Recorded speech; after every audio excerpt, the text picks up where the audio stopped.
I asked about it too. Huh? Not this year. That's all I got. Oh, so I still need my clinic lease. West Border Street. They look clean. I've seen them get clean.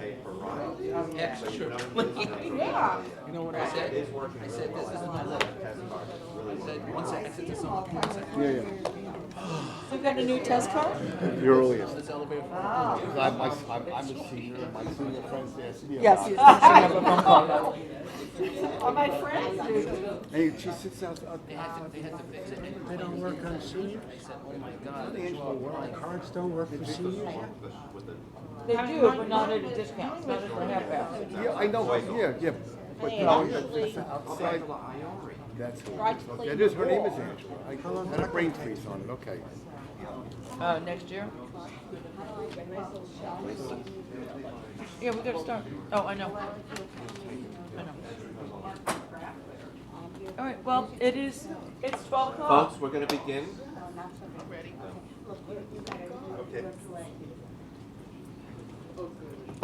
And you will have people who are coming in, sorry. But You want to sit here until wherever you want. And you want to speak? Whatever works for you. I'll get comfortable with. Welcome to our March meeting of the Permanent Citizens Advisory Committee to the MTA. Due to Mr. McCord's schedule, we had to change the time and put him on in the very beginning. We understand people will be filtering in while he is speaking. If everybody can just try to keep it down. Anthony, of course, is the MTA's Chief Transformation Officer. He reports directly to the board, and he is charged with carrying out the transformation plan. Yes, that includes the removal of a total of 2,700 positions, some by attrition, some will be operating, some will be administrative. That is not the happy part of Mr. McCord's job. Obviously, the important part for everyone is improving the efficiency of the MTA and having the MTA deliver a better product. And I know your time is very limited, so let me just turn it over to you. Well, thank you. You kind of hit it right on the fun. I'll close maybe just one of the doors. Sure. so you don't get distracted. Exactly. Or shall we close one or both? Just in one voice moving. Both is fine. Okay. Both, So, make the motion. yeah, you're absolutely right. There are two parts to any transformation at all. There's the right sizing of the organization, which is usually at the hand. So what you do is you figure out how you do things better, and it will have an impact. For example, if you're doing better warehousing, you don't need as many square feet of warehouse space. If you manage your energy better because you do different technology, you consume electricity. And the same way with people, if you're replacing, I visited an apartment on the Upper West Side with a manual elevator. Oh, wow. A manual elevator. Mine. Possibly. They still have some.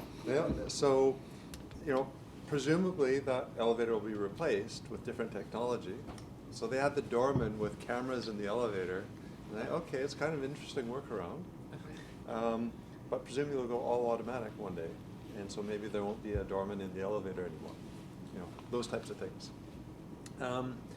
So what is transformation? The transformation for the MTA, there's a very basic component, and then there's a much vaster program, which I think is truly transformational.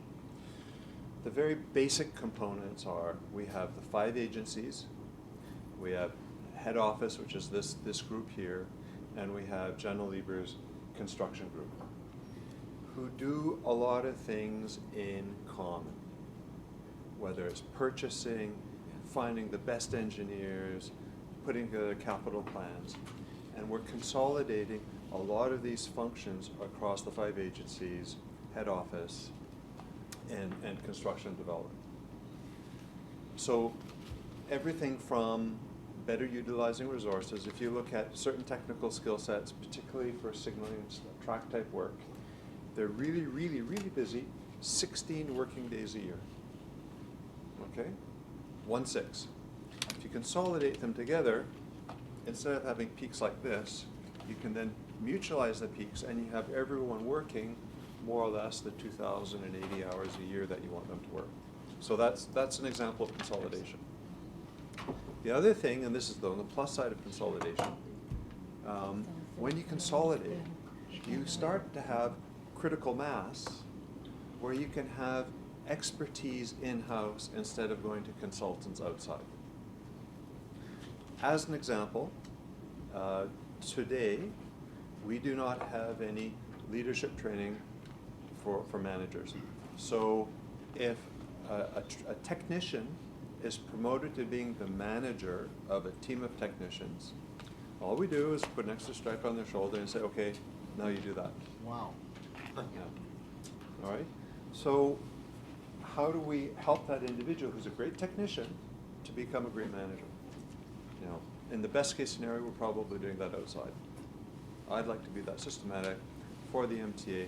We have a great way of managing our people across the MTA. I'll give you another example, alternative procurement. Maybe when we're putting all of these elevators, maybe we want Otis to take care of them. Okay, that's called a PPP, or alternative procurement.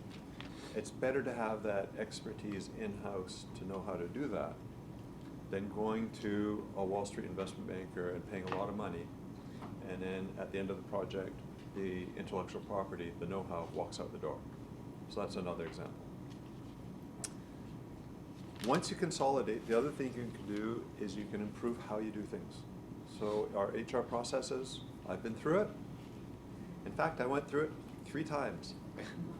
Okay, I went through employment clearance 3 times because that's the nature of our processes. I'm told it's not unique to us. I was talking to someone who's in the policing business. It's the same thing with NYPD for different reasons. And quite often it's statutory, but maybe we need to change the rules.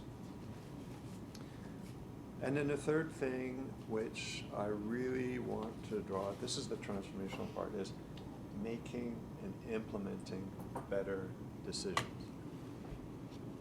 How do we do things better? And that means getting the relevant information to the decision makers, having the decision makers being able to make better decisions. So that means having the right frameworks. So I think everyone here knows what an income statement and balance sheet is. If we have an energy improvement project in private sector, I'd look at the return on capital employed and say, okay, this project makes it or that project doesn't make it. Because we're in public sector accounting here, we don't have the notion of return on capital employed. We don't have a balance sheet per se, so we can't park things in the balance sheet. Everything goes through the cash-based accounting. So it's very hard for us to evaluate projects that improve operational efficiency, but that should really be left on the balance sheet. So we wind up not doing certain great things that are not visible. So for example, an elevator is visible, but an energy optimization project that has feedback or a payback over 10 years is not visible. Sometimes those don't make the cut. So we're looking at how do we make better decisions and pulling that information in across 73,000 employees and the maybe hundreds of thousands of points of data across this organization. As an example, where I was in previous project, we had 125,000 points of data in one hospital. How many points of data do we have across the MTA? Billions. And we can use that data for better decisions. And so that's where we're going to use artificial intelligence and other things to try to do things better. So yes, there's the right sizing. That's a part of what we're doing. One of the things, and this is out there, it's public, we have to meet our budget. Transformation is not meeting the budget. I reluctantly put out my hand and say, okay, I'll help with the right sizing to make sure it's as aligned as possible with what we expect to see as the outcomes of transformation. But quite frankly, we all have budgetary constraints in our personal lives and our professional lives. It is what it is, and so that's what we're doing.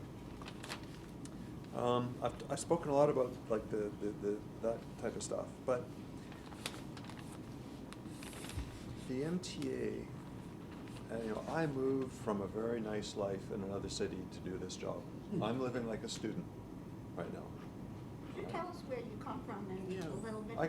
I'm getting to that. I come from Vancouver, Canada,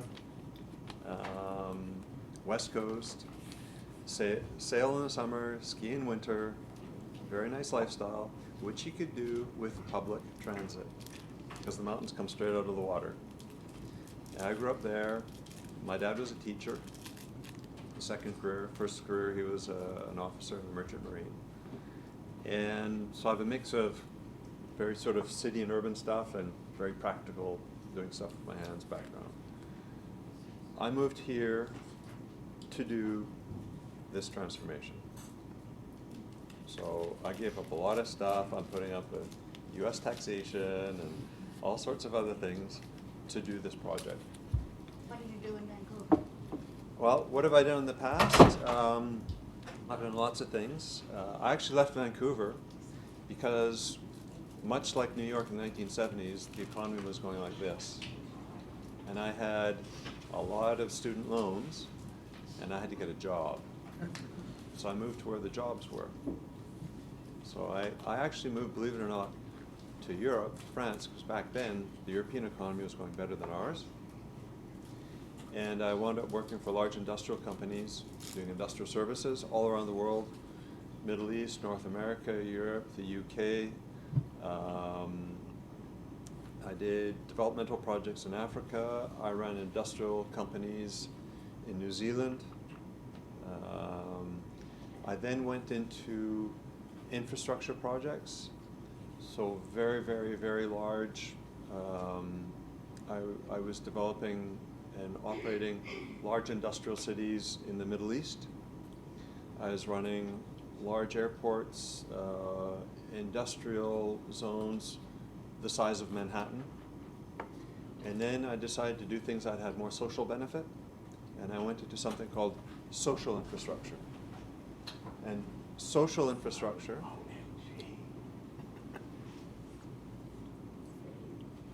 Apologies. So social infrastructure, hospitals, and things like that. In Canada, we have a government-run healthcare system. Governments are not very efficient at doing it, so actually it's the private sector that provides the infrastructure. So I was running the largest single-site hospital in North America, where the design builder had overspent their budget by almost $1 billion, and I had come in to turn that around. A couple other things I'd like to share with you. Please. What's the future of the MTA, and why is it important for us? You know? Because it's the economic engine of the It's the entire region. economic engine of this region. Hey, I just said that. But he said it a little louder, Andrew. I saw it. But you're right. No, but it is. It's the economic engine of this region. It's an enabler. Manhattan is a high-cost place to do business. And we need to use scale and proximity to offset some of the facts, the aspects that make this a high-cost place of doing business. Proximity. Two personal stories. My brother and my sister moved to Manhattan 20 years ago for their businesses because it is in Manhattan where they have the skill sets and the contacts for what they do. One of them is in the fashion industry. He was in the fashion district. And he says, the 300 people who decide what people in the Americas wear are all within roughly 5-minute walking distance from where he works. And he has the sample makers, he has the people who provide the swaths, he has everything there. And it's absolutely critical for the economic well-being of people in the region that we maintain that ecosystem. And if we don't, I've been to many cities where that has happened, and it's not a nice place to be. Everything from jobs to real estate, asset values, government services, it all disappears. What's happening here? And it's served by 10 subway lines. So that's the other reason why I came here. Same thing, my sister, she did what she did all around the world. She moved here because this is the place to be. So how come the MTA, we're an enabler? All the things my team and the entire MTA management team we're trying to do, and all of our folks, is to do that better. We have some individuals, we need to walk them through the steps to help them understand why we need to make the changes. There's also one other aspect I wanted to share with you before I open to questions. Who here has flown through LaGuardia recently? Saturday Night Live. It's a construction site. Okay, it's a bit of a pain. If you're entitled, Terminal B is a bit awkward. Yeah. Okay, Air Canada goes to Terminal B. So, but LaGuardia, this is the only brownfield airport construction and rebuild in North America. Okay, it's also a PPP, public-private partnership. It's actually technically a concession. But here's the interesting backstory. Who's doing this? Do you know who's doing it? Port Authority. No, okay. Wisconsin. That's the owner. Oh. The owner. But who has the intellectual, who knows how to do this? So you have a builder, you have money, but there's also an entity called Vantage.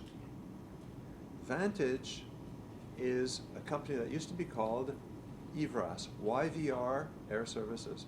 YVR is Vancouver Airport, YVR. Sure. Right. How this started, this was YVR 25 years ago, an intern working there instead of coming here to do a summer job with Goldman Sachs, because he wanted to stay out west with his family. He said, well, if we improved service a little bit, we could get more flights coming in from China. So his boss said, okay, I'll let you do stuff. Maybe right now that's not a good thing. No.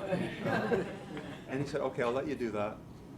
So they improved baggage carousel performance, clearing customs, working with the feds who control immigration, and flights and passenger volumes started rising. It was not causality, it was a coincidence. Okay, because China started taking off. It's easier for Chinese nationals to arrive in Vancouver than in the United States or LAX. But then they started providing services to other airports. How can we do things better? This became a consulting business, which then became a consulting business to investment funds who are investing in developing airports. And then they said, why don't we do this ourselves? So it's a bunch of folks from Vancouver who are going to be running Terminal B at LaGuardia. Okay. What about the other terminals? The scope was Terminal B, so that's what was decided by the Port Authority. What my point is Vancouver Airport is a small airport. It was back then. And what I'm saying is there's no reason why the MTA cannot be the center of excellence worldwide for urban mobility and mass transportation. There's no reason. And there are models out there. And I'd like to take the same model and see what, in 10 years' time, can we have enough critical mass of expertise to provide the best in class for our own riders and our own ratepayers, because it's about controlling cost as well. And one of the ways we attract that is by being the center of excellence worldwide, certainly in the English-speaking world, for what we do. And there are other models out there. You look at Paris, RATP. They run 30 systems around the world. And you know what? It makes it really easy to attract the best and the brightest because they know this is the world leader. I just let Right. let Anthony finish, Yeah. and then we'll take questions. So, and that's where we need to improve a lot of the very basic things: trains on time, cleanliness, safety, business processes. The other things that I'm really focused on is how do we make the MTA the center of expertise, not only for the people who we serve every day and the taxpayers who support us, and how can we leverage that to have positive outcomes better, which allows us to have the critical mass of expertise here and not in some consulting. End of. Terrific. Ellen?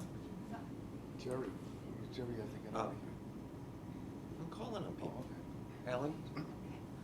In line with centers of excellence, attracting the best and the brightest, and the toughest part of the job I think that you have is the human one, on downsizing. Ellen, can you turn so we can hear you? So my question is, are you able to identify the best and the brightest that are in-house right now, talking to the departments because we're very much aware of the race out the door and the skill sets and talents racing out the door. Having departments identify those people you absolutely don't want to lose, and how to retain those people and what's possible to keep them here. Oh, excellent point, excellent point. So one of the things, and you can never do enough communication. So one of the things I'm doing is reinforcing all of the great things. When we look at, yes, there be, some people will leave the organization. The people who are going to leave the organization will have roles which today shouldn't really exist. Faxing hourly reports to payroll instead of having this through an electronic data system. I'm talking the retirement group. Okay, well, retirement, we can incite people to stay on longer. The key thing is the skill set that competent individuals have. And one of the things, I think, the vast majority of these folks, we want to stay, absolutely want to stay. And one of the things, I can't go into specific examples, but there's one example, an individual who can retire now, and it's a man, he came up to me and said, I would like to stay on to do this, this, and this, and this, and this. And I said, okay, X, that makes a lot of sense. And we're multiplying that through as much as possible throughout the organization. One of the things about centralization, the jobs don't disappear. They become much richer, in some cases a lot deeper. If you're an expert in signal maintenance and you're just working at Metro North today, well, tomorrow your scope could be the two railroads. So you're identifying those people that may be able to do that leap, rather than Yes. them necessarily coming to you. You're doing a proactive, We're doing reaching proactive, out to them. absolutely. And in particular, Jan O'Lever in construction he's doing a great job. I just finished a meeting with Jan on how we do that.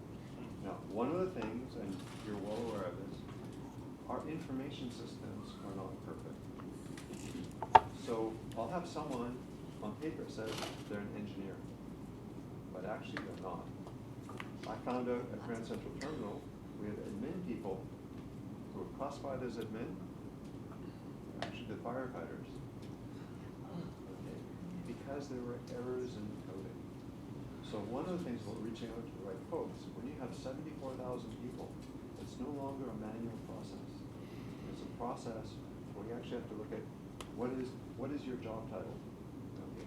If you're a signals engineer, programmer, and I walk up to you and you say, well, no, I'm not. Okay, well then I might have wasted a day. And one of the things we have is classifications of things like civil service titles. Someone who's an analyst, they could be an HR analyst or they could be a financial analyst.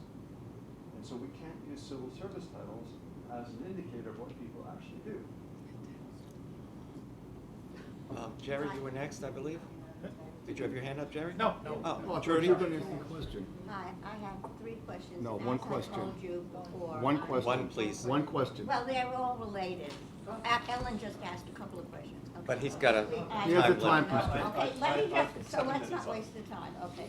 As I told you before, I was here in the old days when Dick Ravage was brought in to try to put the sole agency together. So my first question is, have you been in touch with Dick Ravage? And if not, I would be happy to enable you to do that, because he was. If you could centralize some of these things, which are really, really important points, and I want to make sure I get them. Yeah, Absolutely. because we just had a chance to talk briefly Yeah. before, and I will get together with you and talk, because a lot of the things that you say you were doing were the task, his task and our task back in the late 70s and early 80s, which, for instance, in my position that I had, public affairs and government community relations, there are now, at last count, 10 people at the MTA doing that, and at least 3 or 4 people in each of the agencies doing that. So which- that's one of the things we're consolidating. Well, that is, you know, you sometimes have to go back to, Sometimes you need to pull up the whip. no, sometimes you just need to look at what went on. As George Santayana said, those who do not learn from the past are condemned to repeat it. And so that's my other question. Trudy, And- we really need to get Please, people in. please. He has to leave. Yes, and Oh, everyone you has to just get a had- chance. No, forget it, Andrew. Okay, Okay, thank you. I'll meet with him privately. Thank you. Chris? I was making an offer to try to help. Thank you, I appreciate it. First of all, I seen you a couple of times at the board meeting. The main question is there is concern about the future of the new train cars, as there's been, I know we're talking about in the future about the R211s and the R262s. I hope we can get a chance in the future work together with ideas of accessibility and making sure that signages on the new trains are in, because there's been some concern of where on the train, because the new R211s, R262s are very important new trains. Want to make sure that we, can I, That's not necessarily a subject of transformation, Chris. What I can do is, I know it's really important for Mario, and Yes. Mario comes from that industry, Oh, my see. colleague, Mhm. and we've actually discussed already about signage and accessibility, okay, so noted, thank you. and we'll get back to you, because that's actually really an important one. It is important. I would just like to say that Edith, you weren't called on. he pointed to me. I I'm didn't apologies, jump in. Andrew. Fine, please go on then. Okay, I would just like to say very briefly, a lot of the cars have become much less accessible. And that is a major problem for many passengers. I would hope that in the transformation, there would be better working between the community Thank you. and the industry, being the MTA, to ensure that we're not all on the floor. Because there's nothing to hold on to for many of us. Right, okay. So if you have an area that has nothing to hold on to, more people are getting on, bicycles, baby carriages, everything. Got ya. Okay. Yeah. Okay. I get that. Hi. That's actually, yeah. I'm sorry. I'll take direction from Andrew. Please. So my name is Sarah Berry. I know most of you guys here. I Hi, actually Sarah. work on the system-wide accessibility unit under Alex Elaguda, who's our senior advisor. The R211s and the 62s, those train cars, we are very much in contact with our train commands, the people who are handling the R211s. So we are working with them. We're making sure that accessibility is at the forefront, and we are working on the designs. It is still in the planning phases, but as soon as we have something, we will report to the accessibility team and also to ACTA. Thank you so much. Randy? So I want to address one of the first points you talked about, the lack of training. I had to think about it, but in June it'll be 40 years since I got promoted from motorman to train dispatcher. And we had an 80-hour class on how to become a supervisor. I don't know if they're still doing it here, but just that's something for you to look into. You know, there are a lot of things we did in the past Mhm. that we don't probably do as extensively now. Okay, it was just that they were doing it. It'd be interesting to find out if they're still doing it. Okay, thank you. Well, you know, it depends. There are some things where, thank goodness we're not doing it in the past. Lisa? I'd be interested in knowing the interrelation of transformation, innovation, and Mario's position, and how all the different touch points. We were talking earlier about some of the technology issues and opportunities to see, and I know that there are 9 small firms that are working on some really interesting projects, but to see, what's the touch points and the correlation among those 3 major new positions. So, Mario is chief operating officer, so the agency presidents report to Mario. One of the things, and Mario has, he comes from the industry. He's a 4th generation railroader. I'm not sure that's why they know him. And 4th generation, he knows this stuff. And a lot of the stuff on railroads, you have obviously legislation and standard operating procedures, but there's the stuff you learn at the dinner table is actually pretty important as well.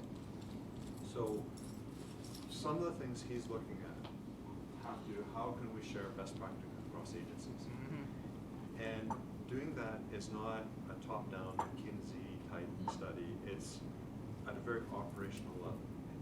How can we do things better? Procurement of wheelbarrows, for example. Practical example, $700,000 a year. There's a better way of doing it. Tick in the box. That's something very quickly we can do. So that's not really innovation per se. So some of the things we're looking at is how could we use wayfinding in some of the larger, more complex stations. That's a little bit of Mario and a little bit of Mark Dodd, who you've known then.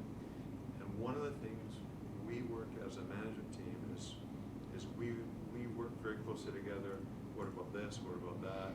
And we just have to be very, very transactional and say, do you have time for this? He says yes, no. It's okay when we're talking about it. So that's one example. So you have Marrow, innovation, and the third one was? It was, and the interrelation of all three So of your jobs. And please use us as a resource, because we do have a breadth of knowledge and expertise, and also quite a representation. that's why I'm here. Yes. That's why I'm here.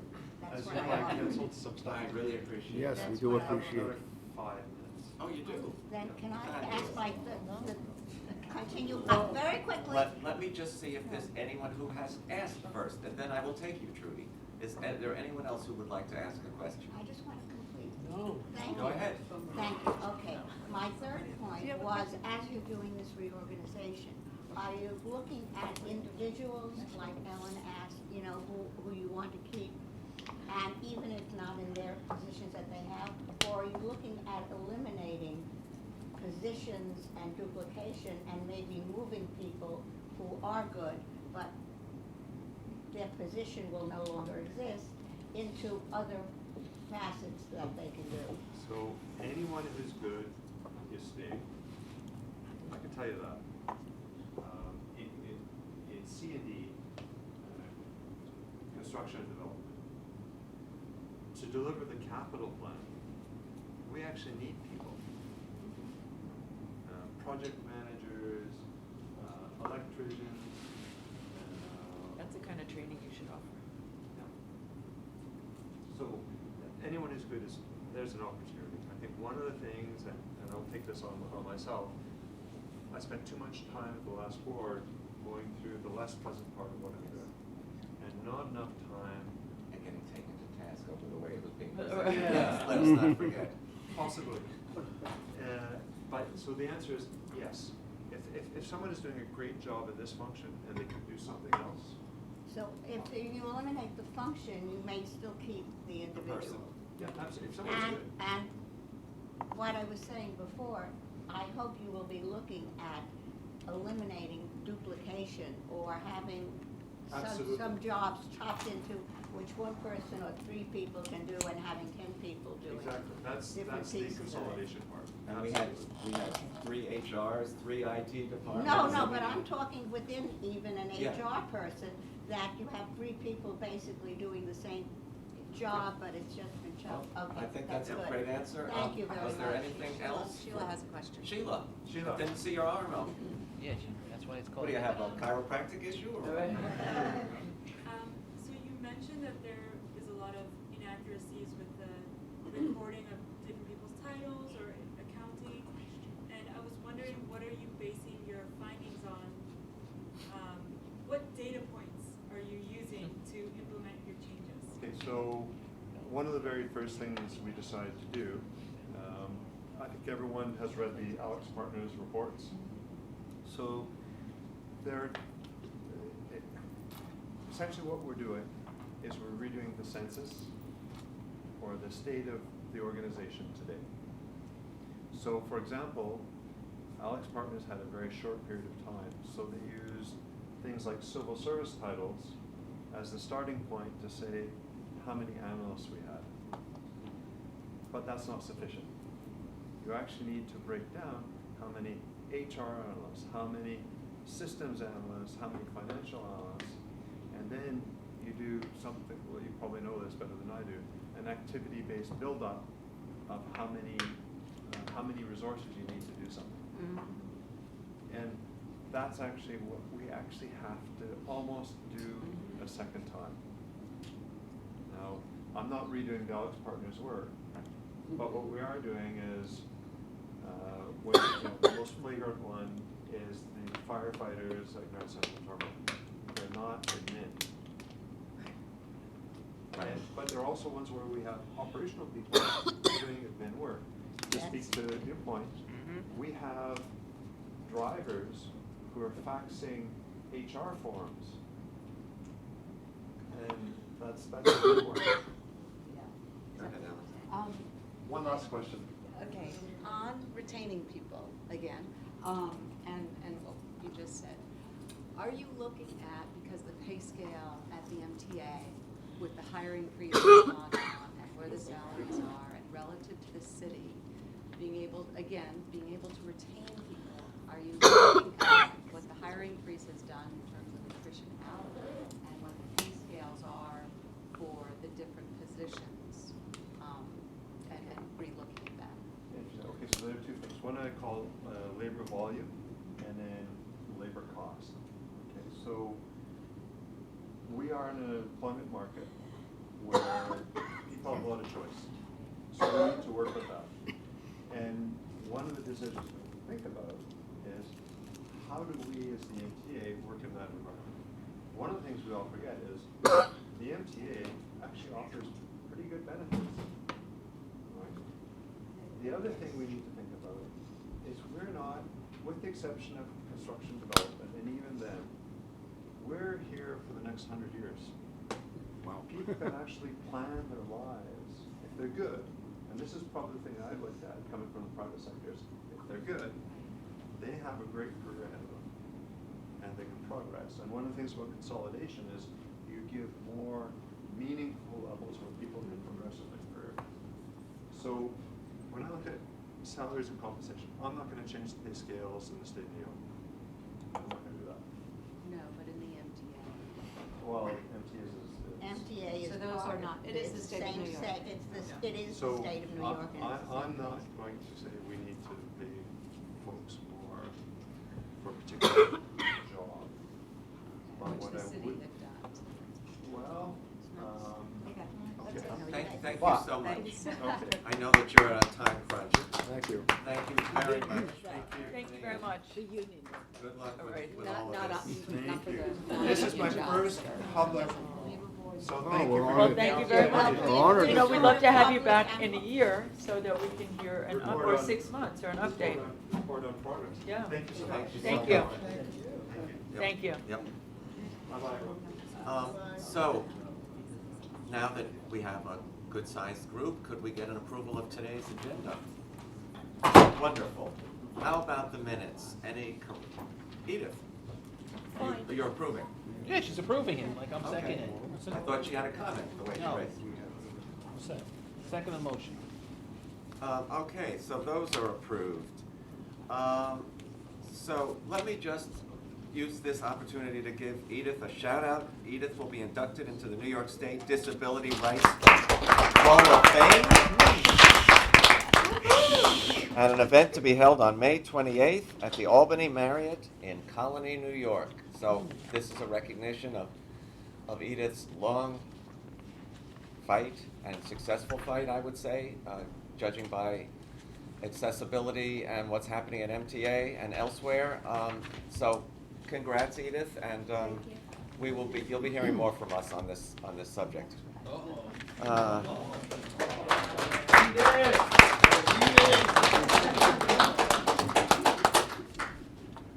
So on the chair's report, I'll just touch on a few topics and let everyone else speak on their respective councils. Obviously, the big news is Andy Byford's departure on February 21st, and the appointment to be in effect on the 9th of Sarah Feinberg as the interim president of New York City Transit. Most of you know Sarah has been chair of the Transit Committee of the board. She has a Federal Railway Administration history during the Obama administration. She's she's done several things related to railroads. Hasn't actually run a transit system, but certainly will be helped by the fabulous team that Andy has put together. Unfortunately, Pete Tomlin also left with Andy, but Sally Librera, Alex Elagudin, Frank Giuseppe, Craig Cipriano, all of those folks remain, and I think a real fitting tribute to Andy would be to carry out his legacy, and we hope that Sarah understands that as well. She is approachable, and I certainly had a relationship with her as she was chair of the Transit Committee, and I was a member of the Transit Committee, so we will continue to speak with Sarah. Accessibility continues to roll out across the MTA and particularly the subways, and it was really great news to hear that the Livonia Avenue on the L train will be getting elevators.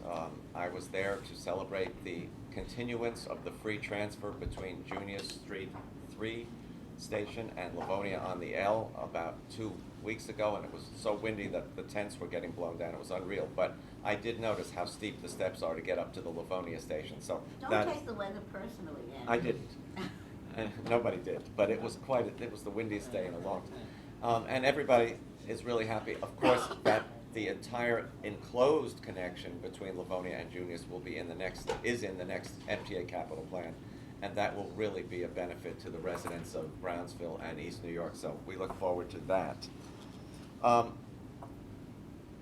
Quick on the heels of the completion of the Canarsie 2 project, which is scheduled to finish this next month in April. They will be doing the Rutgers Tube, which carries the F trains under the East River. The reason they are rushing to do the F tube is that CBTC installation on the 8th Avenue line between High Street in Brooklyn and Columbus Circle in Manhattan is scheduled for the following year, 2021. And when they do that and close the Rutgers Tube at certain times of the nights and weekends like they're doing now with the Canarsie Tube, those trains will be rerouted on the A and C line. So they really need to get Rutgers finished before the CBTC job begins. And so that is scheduled, and That was done with the new. yes, that will be done in the new light treatment, if you want to No, call no, it I'm that. just saying that they started looking at all the projects and they Yeah, realized. and this Rutgers is the last Yeah. Sandy injured tube, unless you want to count the under the Hudson River things, which is a whole nother issue, and which is really important. They are in the process. They've actually voted last week on the purchase of over 500 open gangway cars as part of the R262 order for replacements of the R62 and R62As, which are currently running on the 1, 3, 6. Yeah, those are pretty much the 4, 5. Yeah, Isn't the there a 2, great deal of the 2, controversy? the 4, and the 5 have the 142. So I raised an issue on this because we already ordered a test fleet of open gangway cars on the R211, which will replace the R46 fleet on the subways and on 44s on the Staten Island Railway. And we really ought to see how they go in the New York environment, where we have all sorts of people asking for money, musician troops trudging through the trains. I mean, you really can't ride a train now without being asked for money in some form or another, whether it's with the It's Showtime crowd, people selling things, or just people asking for money. And our heart goes out to them, obviously. But right now, with the closed ends of the cars, it necessitates people going out on a platform and then coming back to continue this. The open gangway cars will make it just a rolling sales platform, and we really would like to see how it works in New York.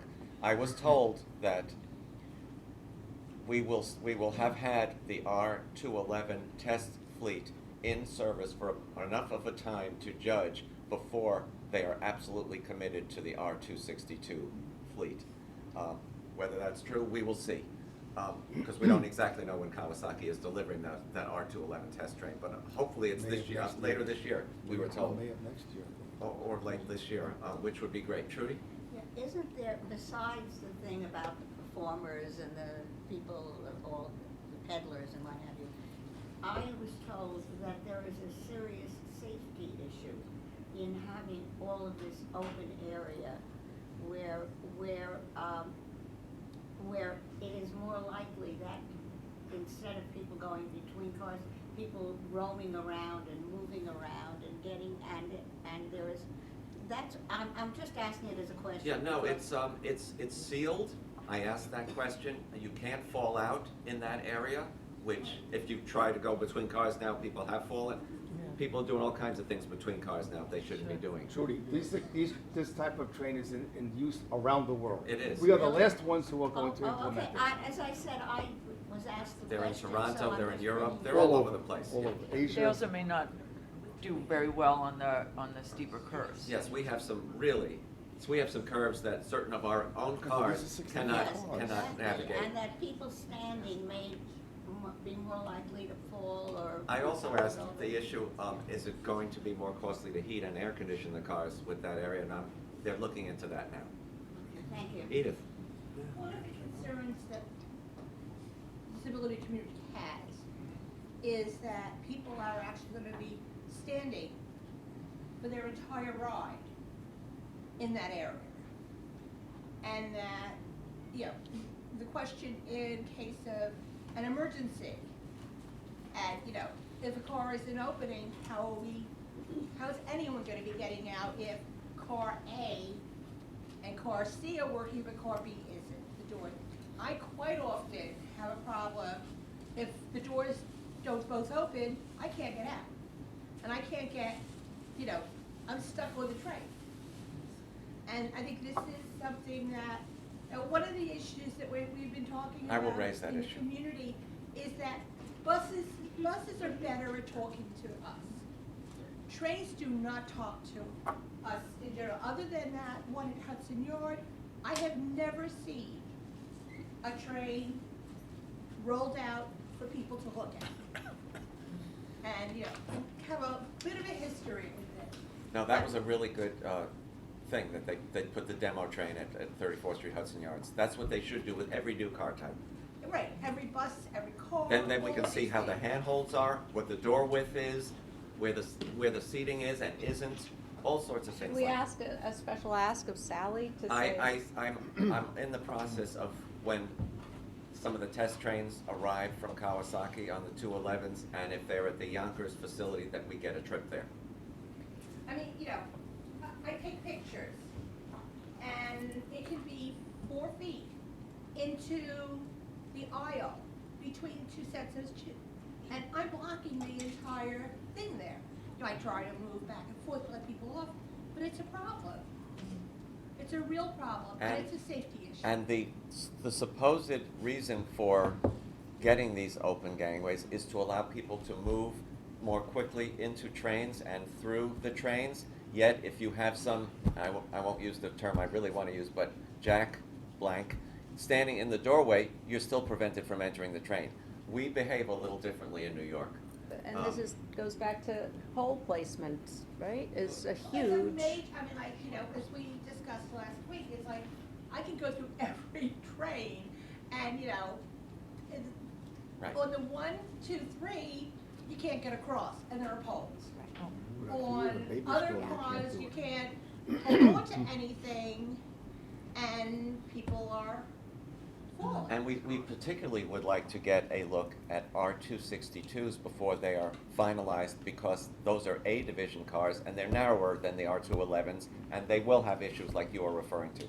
There is an RFP that's going to be used for the design from the same folks who are putting together the R211s for the R262s. Okay.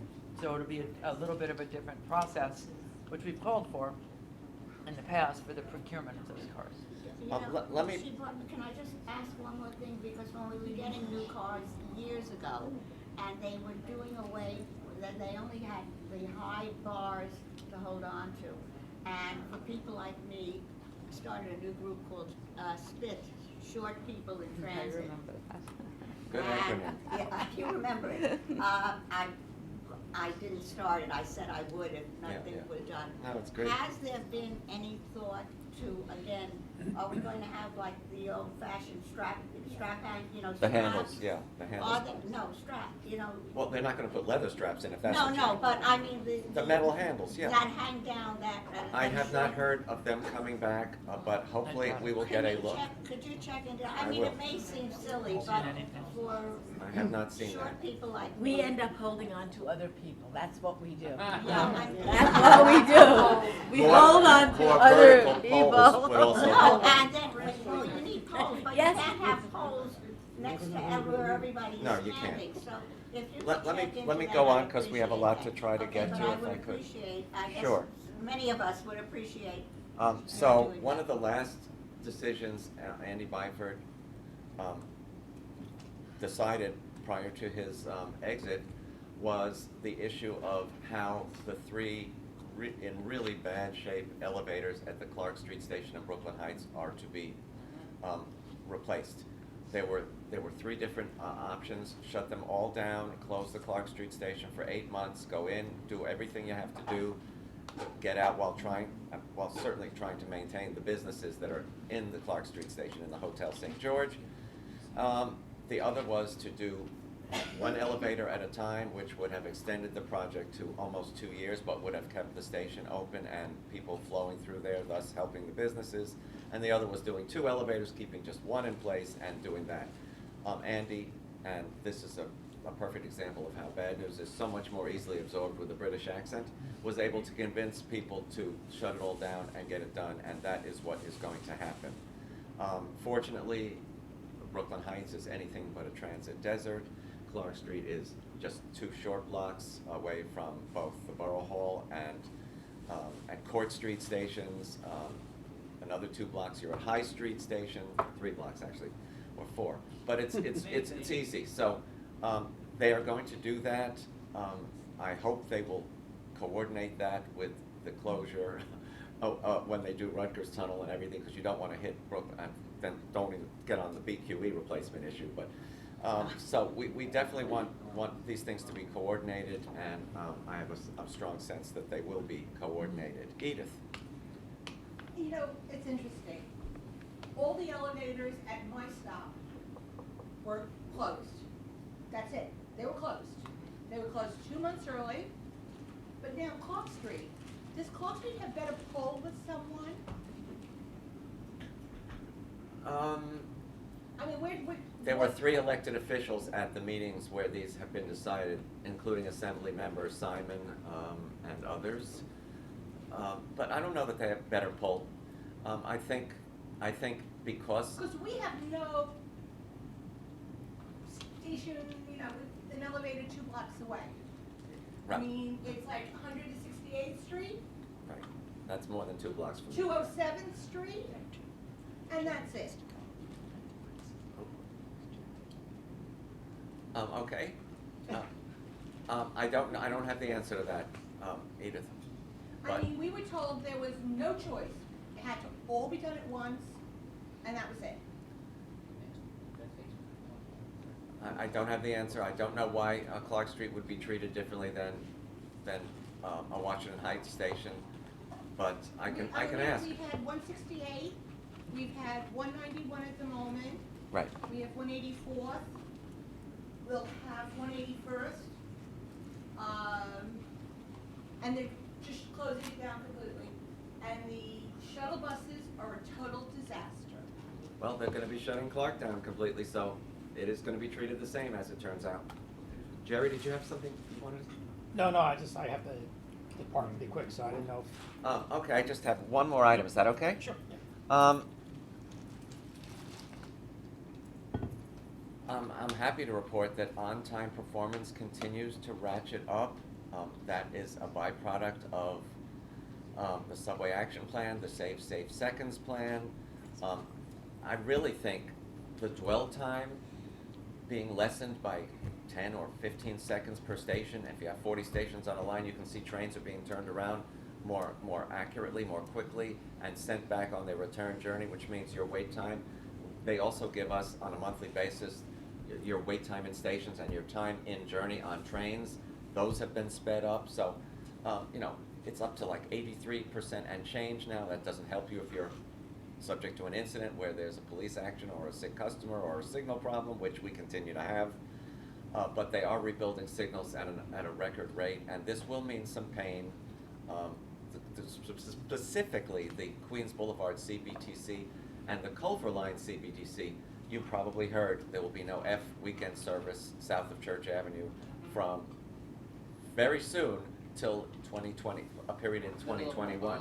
It's with the exception of holiday weekends. So they're going to have a special express bus service to the beach so that people in Kensington and the areas of Brooklyn can get to Coney Island easily. But I will end there because Jerry has a time deadline and wants to give his Long Island report. So Jerry, you're on. Oh, it's really very, very brief. There's not really that much going on, but there is one major announcement, and that was that Governor Cuomo last month announced that he wants to get 8 more tracks in the Penn Station.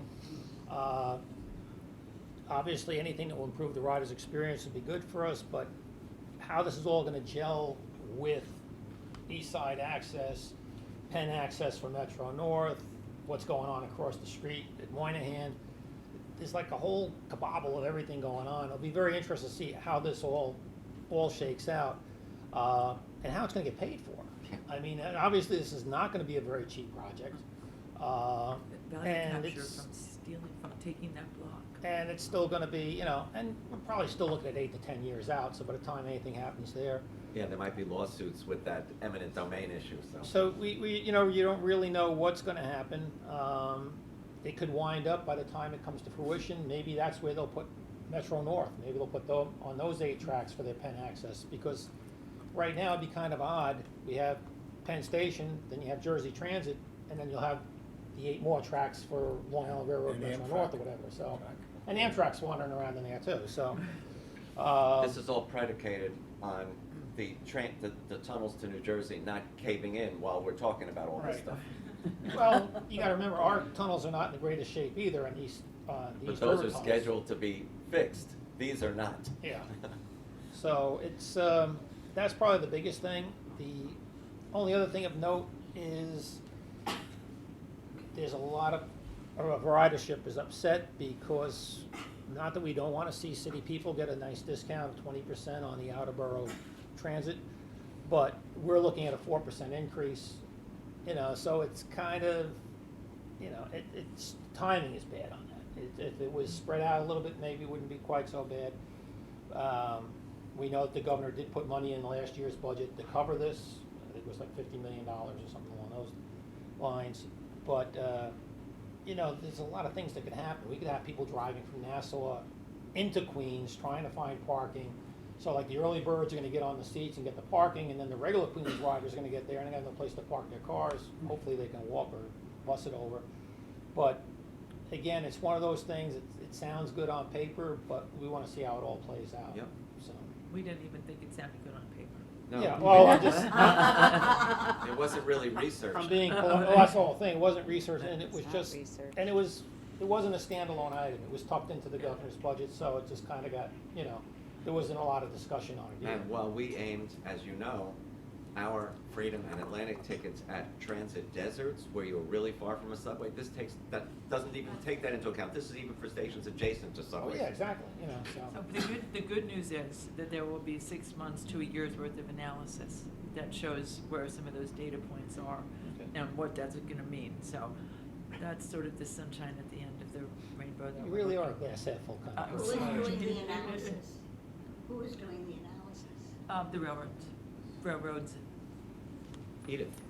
Yeah, I will say that if there's a possibility of having 8 platforms that are going to be. 8 tracks, Tracks. probably 4 4 platforms. platforms, okay. Made us feel good when we heard it. Because to be perfectly honest, Penn Station is a disaster for accessibility. Yeah, it is. You know, that we have horizontal gaps, we have vertical gaps. It's, you know, I mean, it's probably not the best thing going, but if those were dispersed, I mean, when I go to Albany on Amtrak, you know, it's like, there may be a New Jersey Transit on the other side of the platform, but it gives us the possibility of being able to get on to the train with a little less aggravation and safety. because the angle of the ramps on some of them are just terrible.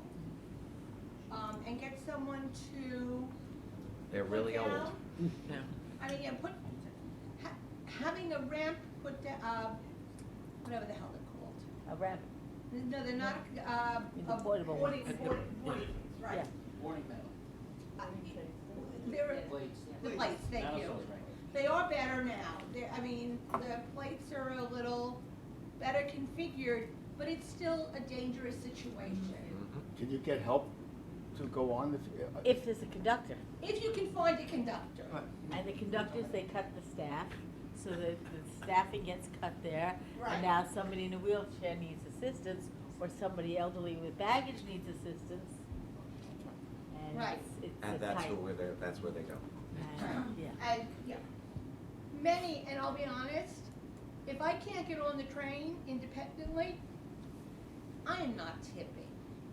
I mean, tip, I mean, Let me just see if Jerry has anything else, because I know he's rushing. No, to everything leave. else is just minutia.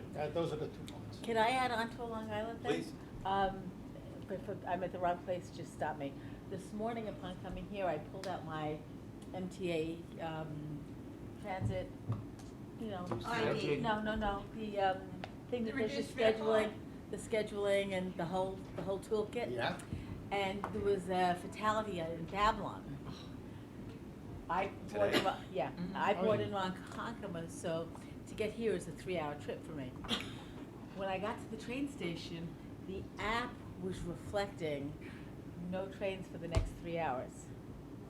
No trains, and I shut down my phone, brought it back up, no trains for the next 3 hours. I went inside to the gentleman at the window, and he said, oh geez, and he checked, he said, no, we've got trains. But if I was at Which home. app were you using?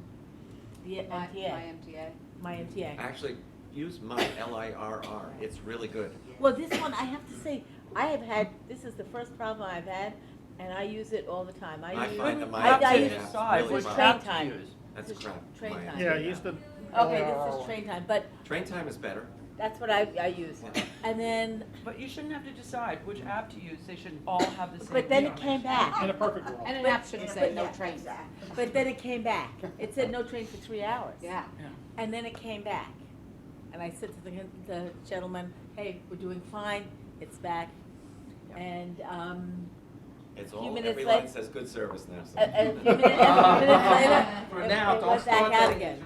Well, So I We just always thought said I, we were on the Czechoslovakian border. Yes. Below the Yes. I mean, Ronkonkoma, Thank you, the Jerry. Czechoslovakian border. okay. Andrew? Yes, Chris. To add also what she's saying, Sheila, there were 2 incidents on that line, the Babylon and the Montauk, because at Master Shirley, there was and according to what they said on the email, was a truck got stuck under the. there was a br- bridge Right. strike. Thank you. Right. As someone's backing me up, So thank we you. couldn't measure. Yeah. Thank you, agree. And that line was suspended, but then also last night, there was another incident with equipment issues. Again, that with the Montauk branch, because sometimes they're using the Port Jefferson branch. The one thing that I'm hearing from Long Island Railroad, because part of the 88 task force, they actually did stranded 3 wheelchairs at a station because the train was acting up. The only issue I'm seeing is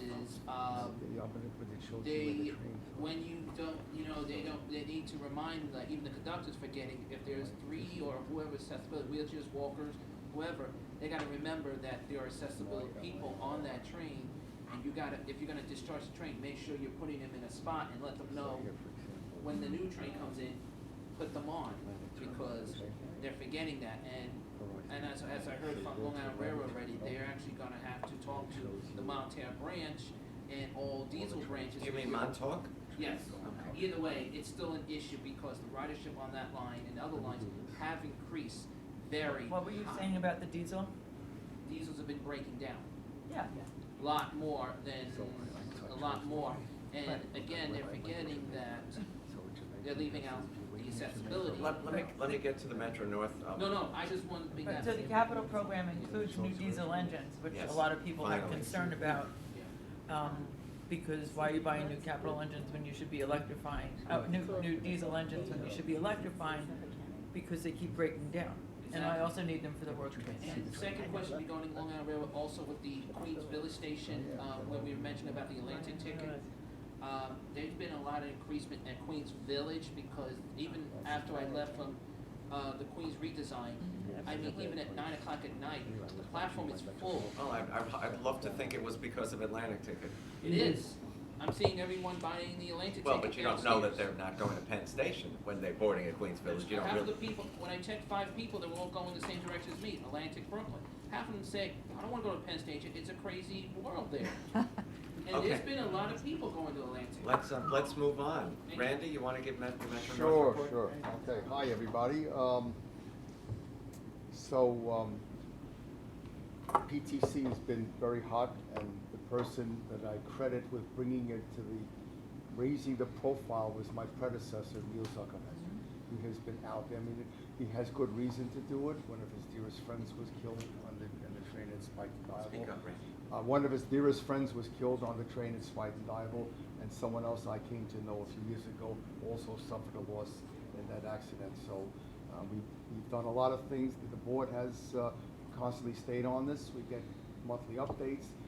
We're getting the Siemens and are coming, Bombardier people are coming, I think, to next month's board meeting for further questioning.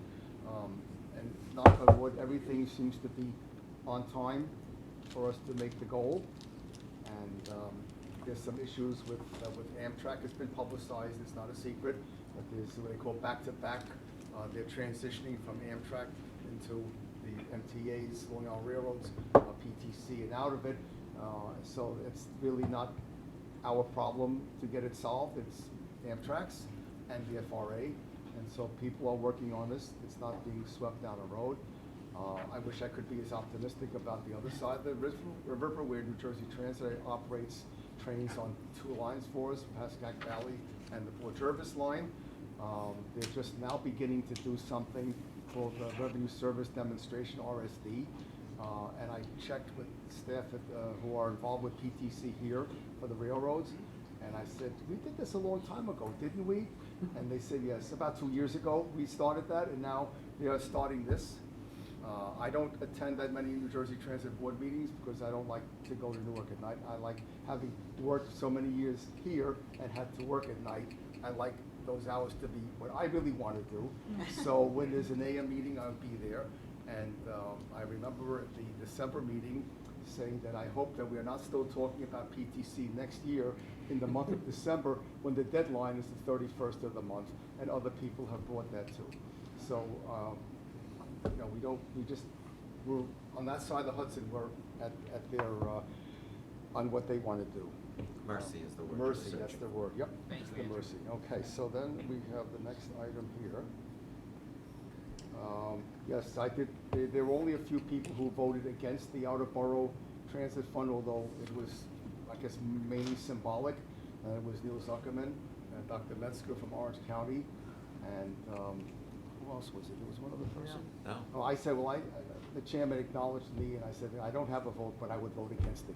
So it's really, it's something that we had to do because the legislature did it, but it's just an unfair thing, and you know, for all the reasons that Andrew explained about it, just now he stated those same reasons at the board meeting. I don't have anything else. If you have anybody who has any questions. And we testified with our concerns about. Right, everyone has been against it. Yeah. In your talking about New Jersey Transit, is there anybody from the MTA or from Metro North who has been designated like a liaison so that there's some official communication? I'm pretty sure, I'm not aware of it, but I know that the staff is regularly Because speaking to them about that. You may want to do that because. I'm sure that the railroads. Don't ever be sure. No, we No, know, this is- we no, we know. know that They have Metro North regular is in meetings. frequent talks right No, now but I'm on talking about PTC. somebody who actually has a position or a something as liaison. I'm not against it. They do. Yes, And it's going on. It's They're on- it's ongoing. the top level. Yes. Edith. This morning, while reading like my 150 emails, I noticed about I couldn't remember if it was Long Island Railroad or Metro North, the trains and buses, under MTA and NYCT were all talking about their increased cleaning schedules. Every 72 hours. But only one of the, commuter rails was listed. It wasn't like the entire MTA system. I think they are doing it on both, and I'm maybe sure they if you are. read if that was in the Long Island Railroad, they wouldn't mention Metro North necessarily, and similar with LoHUD, they wouldn't necessarily And mention. Metro North's definitely doing it because somebody Yeah, because was discovered with, The guy in Westchester, yes. And What his kid happened? goes to Westchester. school. And Somebody it's, who that wrote has Metro now North. spread to 1,000 years. so you But know they don't Metro even North's have the definitely test doing it. kits, they arrived yesterday, so they don't really know much. But they've ramped up. The governor had 3 press conferences yesterday, Yeah. and the mayor had one. And the governor's having a press conference right now. And the governor's having a press conference right now, maybe down to 1. Yeah, there's some more But there are more coronaviruses in cases, Westchester. and they will take more precautions. To answer Lisa, it's 19 now. They just went up to another one. 19, no problem. Ugh. 19. Well, there's 19 people in this room and nobody has it, so. We don't know Don't that. say You it don't so know loud. that. You Lisa. don't know, you don't know Lisa. who's the carrier. I gotta speak. Do that again. Statistically. Whenever something, there's a Jewish tradition that whenever you say something is good, so that the devil doesn't do a gotcha, you gotta spit, but you don't spit, you just go 3 times over the right shoulder. Okay. So I'm doing There's never been so much Really hand washing spitting. as there is now. That's But so it true. can cause something too. Well, the MTA has now put out giant Purell bottles, which we've actually been asking for a year. Buy shares of soap. You're lucky they could find Yeah, it. but I asked make Ronnie sure to that put somebody them on doesn't, this you know, floor they're years selling ago. those are now going on the black market for a small fortune. You know, Lysol wipes that I got in our inexpensive Big Lots store out in Long Island for 320 wipes. It was $10, 4 containers. And it says Amazon- coronavirus on it. It says coronavirus on it, and it apparently always has done. But, but what happened was that Amazon sells it for $31.50. Yeah, that's. Right. Yeah. And how much? Well, if you go onto Amazon, I know, but you see stuff Amazon that's denies that $100. they're doing that. that was the price. So where did you pay? $10 At Big Lots. Big Lots. For 4 containers of Lysol wipes. Wow. 320. All right, folks, Amazon is we're gonna 35. move on with the Well, meeting. Now that we've discussed cleaning devices to death, Lisa will give us an update on an executive director's report. So, as you probably all recall, we usually, what we do, put out an annual report right around this time of year. So we're finalizing it, and we will get something to you for your review in the coming weeks. We, as you know, are down 1 position, or 2 half positions, which we are combining, that's me knocking wood, Judy, into 1 whole position. We have, we're hoping for a convening of the vacancy control board soon. There was one that we were scheduled for, but it was on a date that neither Andrew or I could make it. So we are going to argue our case. So we are fortunate that we have an MOU with the MTA that allows us to work within the systems, but also have a unique relationship. So we're hopeful to have a position to fill in the coming months. Weeks would be better. Yeah, we don't know exactly when the next meeting where they discuss appeals about, for the hiring freeze are considered, but we will be there for sure Right, at the we- next one. Right, we're bound by the hiring freeze. Well, it was so we're trying to make a full-time employee out of 2 part-time vacancies.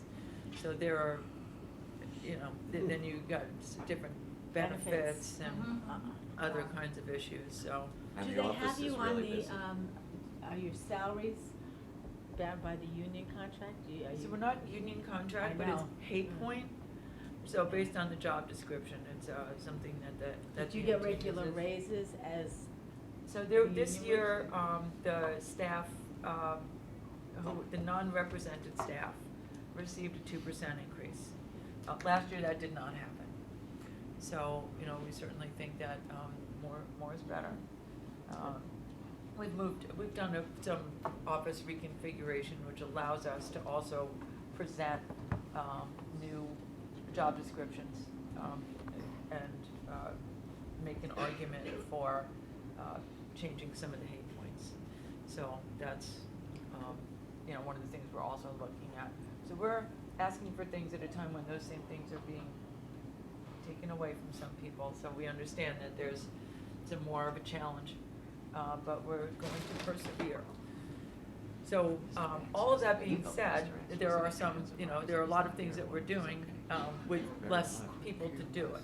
So that's why the annual report will be a little bit later in the month. We are testifying before the city council on Monday in their transportation and budget, and doing a transit awareness day in Albany. So we're keeping, you know, our relationships with the elected officials and the lines of dialogue and communication open. We've been testifying at all of the board meetings and relevant committee meetings. And as Andy Byford said on his, and when he was here, we always keep it within 2 minutes. So it's, you know, there's a lot of words in a little time. But, so we try to pack the punch and represent the writer's perspective as best we can. So I'm happy to answer any questions. I'm sorry. We've been going to a busload of bus redesign meetings, right? Ellen testified in the Bronx at a night that I was in Bayside, and we've, you know, they're adding Where Chris more- was also. Where Chris was also. They're Thank adding you. more and more and more meetings. So now they're well into April. I don't know when the Bronx redesign is going to be voted on. In March? I think in April. In April, okay. And So- I went to that last meeting of the Bronx redesign, and you'll particularly find this interesting.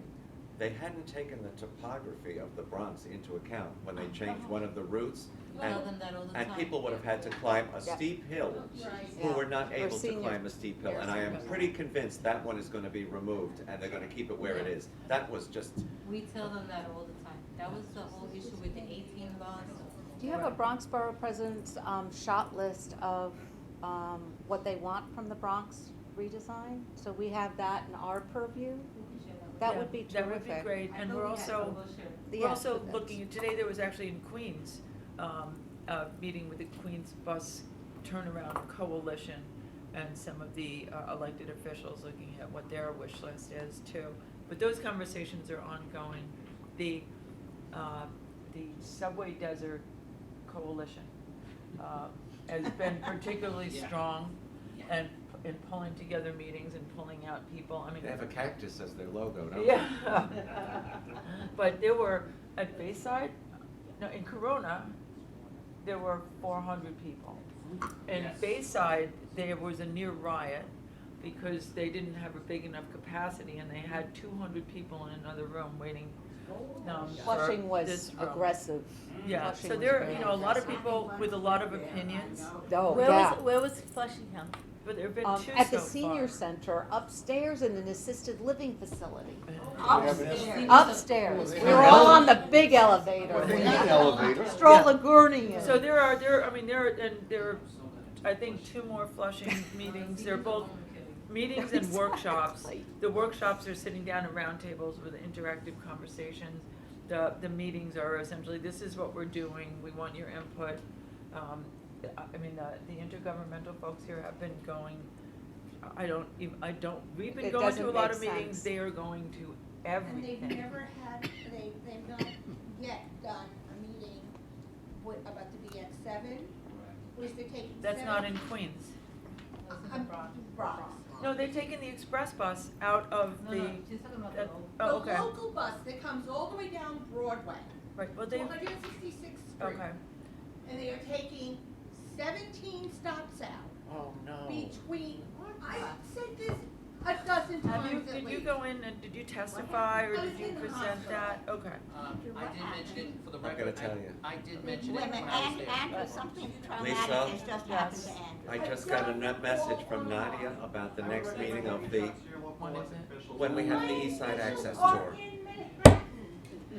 I don't live in the Bronx. But that's not nighttime versus daytime? It's the same time, it's afternoon. What meeting is that? The meeting that Lisa was just referring to, Oh, when we my can, God, it's here. when we will talk about adding a person, is the same time as, However, don't forget, they've changed it 3 times last time. Well, why don't you let them know then? Because They're not last gonna time do we did anything and they for held us. it anyway. they don't change it for us. Could I ask a very chauvinistic question about the bus redesign? Oh, let me just add one thing before you do. Keep that thought. Much as I mentioned, they hadn't taken into account the topography of the Bronx. And some of the Queens, I went to the Corona one, which was hot and heavy. Yeah. They, not because of the virus either, they did not take into, they were doing away with certain legs of buses and putting you at a subway, but the stations weren't accessible. Correct. And It they were made no bypassing the friggin' railroad. sense. That's the case all the time. I don't They don't understand. think of it. Yeah, go ahead. Now, can I ask, do we have any idea when the Manhattan bus? I think they're going to Through do, Brooklyn. they haven't put the an last end one. date on Queens because they keep pushing it back. And because the money that's going into it. At the same time, they're starting Brooklyn now. And after Brooklyn, they go to Manhattan. But do we have any idea of, like, in a decade or? No. In this decade. In They this said- They're decade, moving no, through we them. really don't know. I've been asked. End of the We year, have- early next year, something Yeah, like that. they're moving through them That- very quickly. That's, They might Yeah. be delayed 'cause So that's when yeah, that's when and I it say starts. now, What's that? That's when it starts. Yeah, I am, But that's why. No, I- the Ellen. fine- Yeah. I am Sorry. asking when Don't it know. will start. I'll Do get you a have date. any We'll idea? let you know. Would you say sometime in No, don't say anything 2022? right now. Okay, that's why I'm I'll ask asking the the question. question, because You I can feel tell like saying I don't September. know. Oh, September Of when? 2020. last Oh, no, quarter. come on. Last quarter or So first hold quarter on, hold of on. 21. The redesigns mean, there's a really long process. No, but when the process will Understand, begin. but even if it, Not hold when on, it I'm ends. now in the middle of a sentence. So if it starts, that doesn't mean that it's at the point where you're looking at maps and they're telling you what stops are being taken, it's when the conversation begins. We will find out for you and let you know. When will It the could, first meeting? we'll find out. Okay, good. Still the same answers. We'll find out and get back to you. Andrew? Yes. One thing I was gonna mention, as I was there last night at the Assemblywoman and I was at the Elmhurst Hospital, Uh-huh. they did give out this out to the people. Yeah. And the Assemblywoman did do one thing, she made it very clear to people, if you're gonna interrupt the MTA, she's gonna ask you to leave. So the main question is there is gonna be more dates they're adding in, and the way what I'm hearing, the way Queens is now, was supposed to have been, draft number 1 was supposed to have been done, they're behind. Brooklyn is now moved to June now for draft number 1. So to answer the question, We I don't agree have with an answer Lisa. to the question We yet. can't- Right, Absolutely. absolutely, yeah. You're saying the same thing I'm saying, so it's good connection words we're saying. One We of can't, the- we don't know right now because with Right. Queens delayed, Right, we Brooklyn don't know. might be right behind delayed. So one of the things that they're doing now in these meetings, because if you hold up that map that you've got on top there, they're showing the proposed routes, and they're juxtaposing it with the routes that are gonna be retained and eliminated, so that you can see a proposal and compared to a current and future. And right now, the way it's going right now, the issues are going on between, and thank God they kept Jackson Heights calmed down now, because as well as all 3 of us did attend the Corona Library one at Northern Boulevard, it was a big concern because people think the buses were being discontinued, like they were thinking 2010. They think that in every one of these meetings. Well, they are talking about eliminating the Q53, which goes to the Rockaways in the. As of last night, Andrew, just to add that in, it might not happen because now we're hearing the community somebody who uses the 53 because I went on the Q53. I've been going on that bus 100 million times. And the Q60 won't be going to Manhattan anymore, so there are legs of trips up there to eliminate. But that's gonna go to a ferry. To a ferry, yes. But also, as we said right now, it's all, the main word that Long we're Island City. all saying is, Andrew, and So this if is you had a what. one-seat ride, you get a two-seat ride, or maybe a Now three-seat. you get a three-seat when you go Yes. inside. Okay, existing ferry or plan? Okay, let's move on, folks. Long Island City. Let's go to old business. Who has an item they would like to raise that has been previously raised and you don't feel satisfied about it? Andrew, oh, and, well, actually. How about, I am satisfied about something. Happy to hear it if it's old. I am, I've always been a bug that the Long Island Railroad has not kept their their waiting room doors open. And even though you haven't seen me, I'm alive and running on the railroad out in Long Island. I have been teaching, that's why you haven't seen me. Is that why? Yes, my college classes were, yeah. It wasn't you, no offense. But the waiting room doors have been unlocked at 7 o'clock at night, 10 o'clock at night, 6 o'clock at night, which has always been Wow. my bug because many people get off the train and they run to their cars. And if you are waiting for a taxi, if you don't drive, if you get, or even now if you're waiting for, Dad or Aunt Mary to pick you up, people were looking for a place to stand. And what station? All of them that I've been checking out. Okay. Sable, Do you have Long Aunt Con- Mary's phone number you Who? could give us? What? Aunt Mary? I looked, I dropped it. Oh. Right. She'll pick you up. She thinks she'll pick you up here.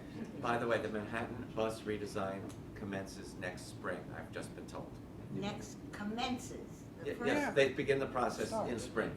Next spring. So that's Spring 2021, yes. Not, so No. Edith was given the wrong information. So that's straight from the, I won't say horse, but the acting president's mouth. So that's great news. Yeah. Yeah, that's good. Thank you, So some Andrew. things do work out. Thank you. Yeah, you're welcome. Yvonne, did you want to ask? Yeah, what's the status, the MTA status plan for fare evasion? The SBS is chronic. Yes, and speaking of that, Both. I haven't No, seen usually no. an Eagle team Me member neither. on an SBS, and I can't tell you, I know they were spreading them around, but they were supposed to keep some on SBSs, and I have yet to see one in over a year now. I haven't seen, I No, was so on a that's the 34 SBS last week. enforcement team. So, I think they were on 23rd and 8th the other day. were they? They weren't on 34. They were very last predictable Friday when they I were was on an SBS. I could tell you on the M86 Now, exactly. let me tell you. Where are you that they seeing it still- rampant? That they still appear on the east side. Oh, interesting. Let me tell you, along the- Anyway, Yvonne, to answer your question, we recently had a meeting with the Inspector General's office. They are doing a real study because, like most of us, we believe the estimates of fare evasion are very, very low. It's much higher than what they're saying. Because they don't have a methodology for They counting. don't have a great methodology. They're That's- developing one. I asked a ton of questions. They're probably so sick of me now. But you have to check attended, unattended, peak, off-peak, nights, weekends. You have to repeat a particular location. You have to do, where there's a station with multiple locations, it would be good to do 2 locations at the same time, not do one and then go to the other. So there's just a whole methodology they're looking at. And buses is 10 times that. But Yeah. we're not- Well, but- we don't know that. But No, ridership they on don't the have the subways is methodology. higher, so I That's the believe point, that. and it's But the have number of they things done they mentioned. anything in terms of the slam gates, that Yes. people that are That's the. not opened all the time, or at least some signage that says to exit station, use a turnstile? I've seen that on mine, but they're I fixing have them. not seen it anywhere. And the other day, on the fashionable Upper East Side at 77th Street, literally, there were people just standing there, and when finally somebody went through the door, there was a delay in the train, so I just figured I'd observe. And then at least 6 or 7 people rushed through, because they finally got somebody to hold. Passengers are actually holding the door open Absolutely. for these other ferries. I have said this and I've told the Inspector General's office on my frequent trips around the system, I cannot even tell you how many places there is somebody routinely waiting for someone to exit through the slam gate and then they rush in. But then they hold it. Right. Yeah, you've got door Yes, holders. they think they're being Not just considerate. one person. So, but to sort of answer your question further, there's in this summer, I believe, in next quarter, there's going to be a new methodology that's being used as they look at what the evasion rates are, and there's a task force at the MTA that's looking at this. So Andrew's going to reach out and get some additional information on that and see about where the connect is and if there's a disconnect also. May I Let me just also tell you offer this. a suggestion? Yeah, let me just tell you this. So you've probably experienced a slam gate closing so slow that Yes. anybody can, right? And then you've probably experienced some that don't actually lock. They just shut. No, but what I'm saying is. Let me just finish this thought. That's not One of what the I things we experienced. suggested to the IG was much as when an MVM goes out or a set of turnstiles goes out, an electronic signal is sent to headquarters to let them know something is not right here. We suggested they also do that with a slam gate that doesn't close properly or doesn't lock, and they thought that was a good idea, and hopefully they're gonna follow through on it. But that's not what I'm talking about. No, Trudy, we know, 'cause we've all seen that. I'm not talking about the speed or anything else. I am talking about people, and Absolutely. somebody will think they're doing a good deed, Yeah, and yeah. they'll literally hold it Yeah, open, yeah. not the speed. May I just suggest, as you go to the IG's office or anybody else, that, I don't know how much good it does, but since there are all these car cards that say don't evade fares or, whatever, that you may wanna have a sign put next to Yeah. every slam gate Don't that says, hold.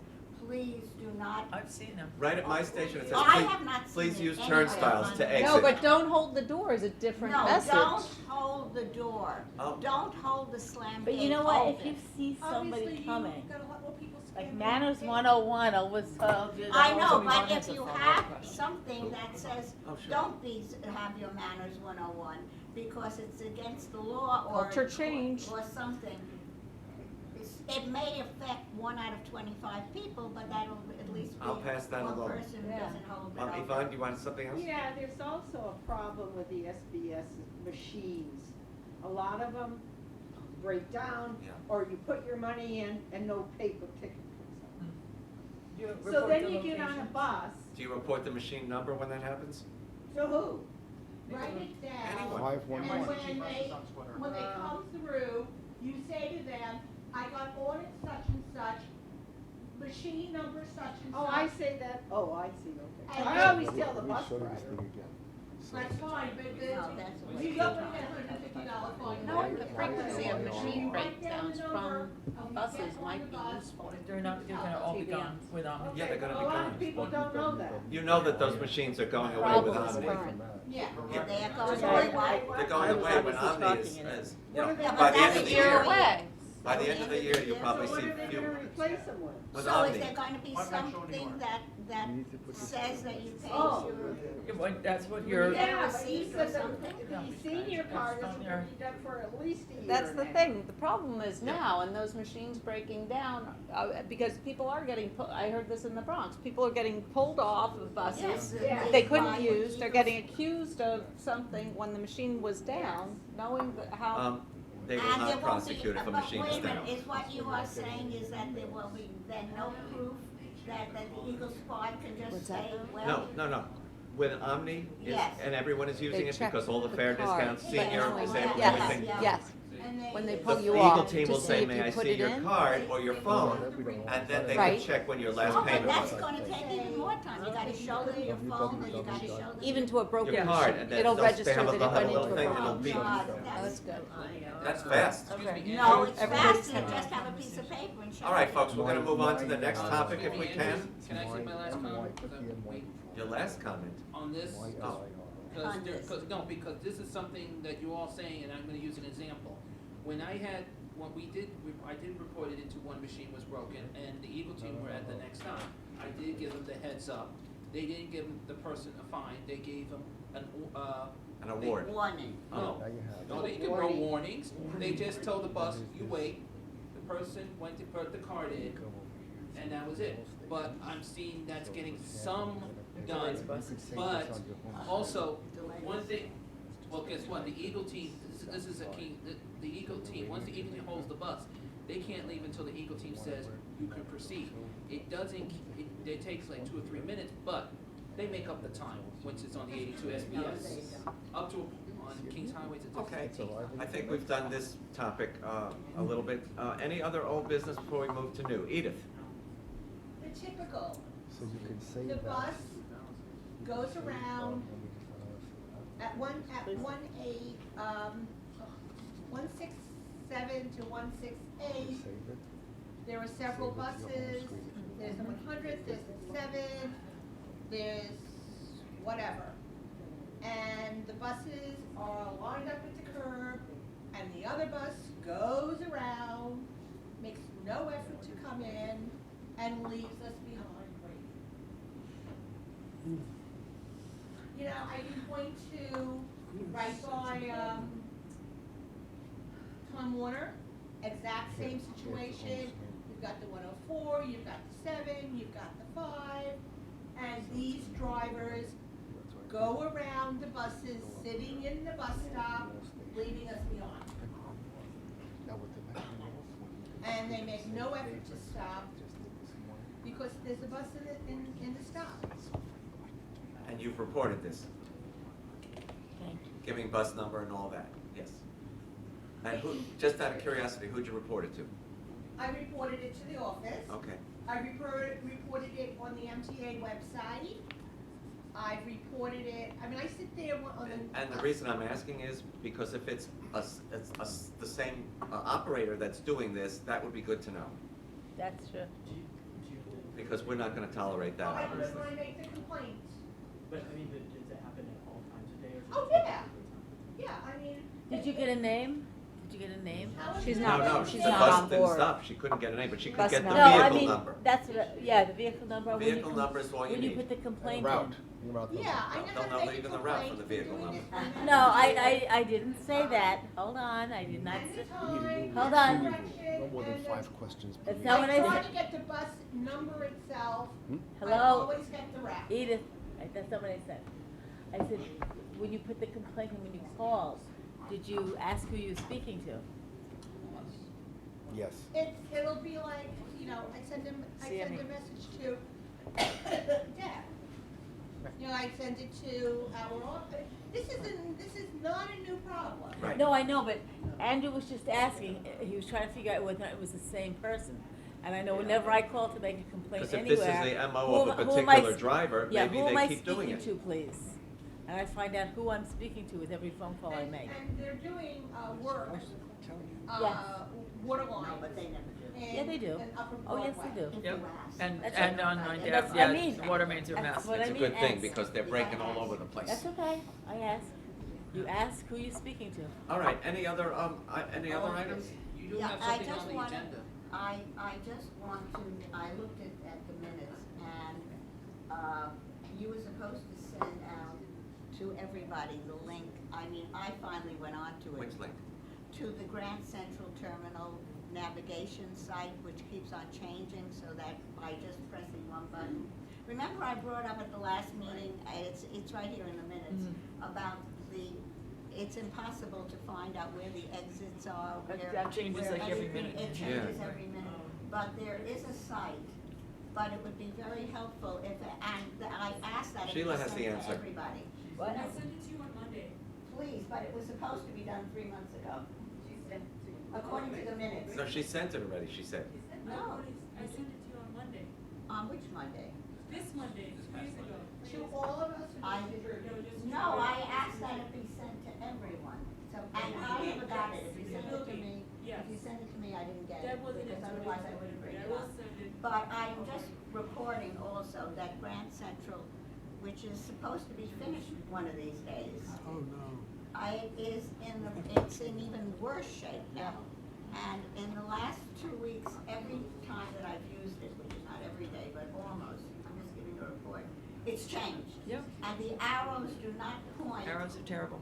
to where you can go, and you just go round and round in circles until you can finally get out. It's almost like being trapped in one of those, Let's, one of those things. when we discuss this, are we talking to both Transit and Metro North, Lisa? When we discuss it, well, we spoke to Deborah Hallmore. This is Jano's group now. Yeah. This is not about one group or another. This All right, is then about let's Jano's talk to group. Jano. Please, because. And he said that it was being done, because you asked at the board meeting. I did. That it was being done, and that new What was wayfinding being signs, done? that better signage was happening, that it was more comprehensive, and that it was being changed as the construction was proceeding. Okay, I will give you a report, which you can go back to Jano to tell. You don't have to, because Ain't I do that so. myself. Yep. Ain't so. It's not happened yet, but it's, what's that, Grand Central? Yeah. No, it's a mess. It's a mess. And so is, Penn is a mess, but Penn's always. Penn's a different kind of mess, though. But Grand It's Central- going to be even more of a mess when they do the carve out for that internal stairway, Yeah. Yeah. 33rd Street. But right You now, come up and Grand- you don't know where you are. Oh. I don't know. where Yeah, No, to get that's to what I'm 17 saying, that yesterday, you you have really to go all don't the way know. around And you to don't the know where middle Lisa corridor. is. You know, Lisa. So can we move on to new So business, Lisa, folks? you Yes. must experience Andrew, it you do every have time. I something do, I to just say. said that, yeah, I said that. It's horrible, it's Yeah. We're worse. moving on to new business now. Andrew, in your agenda, you have something on that says old business, something about. I know, but that's not happening. Okay. So, yeah, that, It's off the agenda. that's Lisa right. spoke to that a little bit I earlier. got lost because everyone was Yeah. I know. going Yes. everywhere, so I'm just trying to. Stay figure tuned. out. Could we have a report, I'm asking just a question, under new business in the next meeting, on what's happening with, I have to say that I'm totally amazed at what a great job they're doing with cleaning the subway at the moment. Right. And yes, they are Trudy. So we had sent, we had shared, actually, we didn't share at TRC. I had it to discuss and to distribute, and then we ran out of time. So, Okay, could we have that sent but to that's, us? that's so old news right now, Okay. but we'll Yeah. see what we can. It may change by the Oh, day of yeah. this. Isn't it Yeah. done on a daily, Yeah. on whenever there are new things reported? Yeah. Is it now still every 3 days, or has it been moved up to, Who knows what has The happened last I today? heard it was, it's still every 3 days? but, Different things every 3 yes, days. and depends on, No, they said they were doing the So, same thing. Judy, do you get the press releases from the MTA press office? No, No. oh, that's, I didn't raise the question to have a whole long discussion. I forgot. Give The your name answer to is the office no, and they will and do I it. forgot We They don't have- get they've them all been- either. after that Well, also. Just Yeah. speak with someone, but they have been sending out frequently. Okay, is Minutes there are some changing. way that we can get them? She's gonna work on We'll it. work on it. Not just on It was a this, but simple on yes or no. everything. Trudy, it We'll was a get simple them. yes or no, and you responded. We'll Thank work you. on them Thank too. you. we'll work on that. New business, folks? Chris? Yeah, one thing I'd like to bring up, and maybe we can do a Are study. you Chris, folks? You can say whatever you wanna call me, like. Remember that movie, folks? FFOLKES? Yeah. Roger Moore? Yeah. Yes, Commissioner. Anyway, go Beverly. on, please. As I was trying to get to business, as I was saying is, you know, this is maybe related to all three divisions. It's been going on for since last year and years already. You know, the issue with homeless issue. And since we're all here The as issue with PCAC, homelessness. either way, which way you wanna call it, is there a way maybe between the next PCAC meeting, possibly, can we all try to maybe find out how they are dealing with the homeless in Not very Long well. Island Railroad, Metro North, and, you know, because there's been a lot of increasement of homeless resting in shelters that are all the way out in the service, homeless sleeping sometimes on a bus, or, well, not bus, I'm sorry, trains, and sometimes. Buses. Yes, well, okay, I'll take buses, but how can we, you know, as a PCA, can at least once get this? Don't leave the solved sea off. issue? I'm not sure that we can actually. There's, It's a there bigger are, problem than It's a us. citywide, Yeah.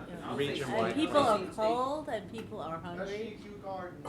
It's spread out all over, and I'll tell you, I mean, I've never seen anybody homeless hurt somebody. I've seen angry people hurt somebody. But, you know, No, there've been many attacks by homeless people. But Those were I'm homeless, but mentally ill. they're mentally Well, ill, exactly. It was a difference. But there's mentally ill and there's homeless, and there are two different populations of people. In response to Chris's query, Transit has had an unpleasant and unfortunate experience with the Bowery Residents Committee, and so they've removed them, and I assume they are searching, they can't continue to do it in-house, they're searching for a replacement for BRC. And but same thing with Long Island Railroad at BRC did Penn not do the Station job. because of Amtrak. Now, there used to be an area in Penn Station on the second level where, and it was a great team of people, where whenever there was a problem, Penn they would Station's go really in, bad. they would go hands-on. And they would go in and deal with anybody and see what services they need and make an immediate referral to an appropriate agency and hand carry them to the agency. just And Grand That- Central that has was a shut- similar Grand problem. Central. Yes. Grand You've seen the Central is thing a about great Lady program. Gaga's father's restaurant. So that was, they shut that down Was. because the staff was threatened by Yes. by one of their clients. And So I imagine- think they reopened now. I imagine that's the mentally ill population. Just like everybody who gets pushed onto the tracks is normally somebody who's mentally ill. Yeah, it's the When- mental when- illness when I problem. see, Done by someone. When I see a homeless Done by person someone. taking It's up not 5, mentally 6 ill. seats, I always take a picture and send it What? to both Not Chief personally. Gelatori and But Sally being able Librera. to- The aggressive The is aggressive somebody ones who's- are, and being able to handle the mental illness problem. I'm gonna venture to say, I'll bet you they are, because, They rotate the tours and they go here. well, I mean, how would we know, really? So, right, How so would this we is know? the problem, this is the problem that the MTA has because of, of having to, source it out and then having problems. It's a problem. And also the sheer numbers of homelessness have increased. And so Oh, yeah. that's a Above regional and issue. below ground. It's Yes. a regional issue that needs needs to be And addressed by normally- a variety of different You know, resources. and if I could just add to that, being a social worker, it's something I've been into hip deep myself. And sometimes some people, like somebody could yell or say something to you, and you can't get the quote regular person to realize you don't have to respond. Because sometimes when mental illness is concerned, their perception of how close you are is really out of balance.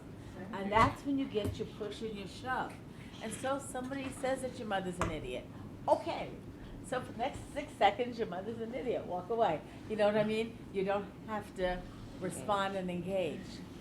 It's know? funny you say that because I experienced a sort of crazy woman ranting, and then somebody was mocking her, and the entire car was in hysterics. And I leaned over to the person next to me and I said, entertainment and transportation, all for the same low fare. I will say something unpleasant that happened on the 7 train back on Monday.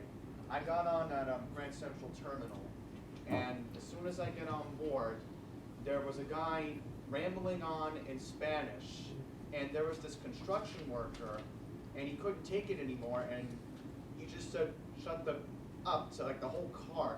And me and him changed to Vernon Boulevard Jackson, and I'm like, thank goodness we changed cars. So I understand the whole complexity of this homeless problem, and I think I mentioned this to Larry Shorts last year, was that we've had the same homeless person, I saw him today, by the way, at Kew Gardens Union Turnpike. And I'm gonna speak with Ed later this month on the 23rd to possibly discuss maybe getting more District 20 police over there, because honestly, it's just not a safe situation. You mean Chief Delatorre? Yes. I know, So I will speak with him on the. He's really good about repositioning police where the need arises. He's done that for me. Yes, so I will definitely speak to him on the 23rd. Great. Any other, Edith? Andrew, I wasn't finished what I was saying. Well, I think we Well, time. no, but I got a lot of cut off, so it's due to Yeah, respect. but you also got a lot of airtime, Chris. No, it's not airtime, I'm sorry, but I understand some of you guys are frustrated, but I do have the right to speak, and I have my Everybody hand does. up to a point, but I don't have to get the dirty look for that. I'm sorry, but Who gave you one? I'm not saying names on the record. It's not right to do that.